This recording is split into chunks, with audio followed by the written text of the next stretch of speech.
అన్నదాతలకు పంట సాగులో తోడుండే మూగ జీవాలను కొలిచే పొలాల అమావాస్యను సోమవారం బోధన్పట్నంలో ఘనంగా జరుపుకున్నారు. పూల దండలు, గజ్జెలు, కొత్త కన్నాలతో ముస్తాబు చేసిన బసవన్నలకు ప్రత్యేక పూజలు చేసి నైవేద్యాలను సమర్పించారు. పట్నంలోని నర్సీ రోడ్డులో గల మారుతి మందిరంలో ఎడ్లతో ప్రదక్షిణలు చేయించి మొక్కలు చెల్లించుకున్నారు.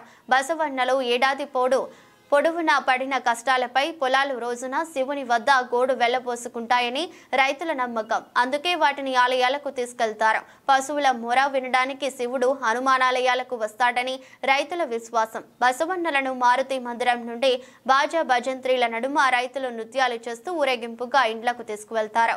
ఇటు కార్యక్రమంలో ఆలయ కమిటీ చైర్మన్ గుండెటి శంకర్, బోధు శేఖర్, బోధు గణపతి, గుండెడి రాములు, ఆలయ ప్రధాన అర్చకులు ప్రవీణ్ మహారాజ్, గుంతా శేఖర్ మరియు పట్న ప్రజలు పాల్గొన్నారు.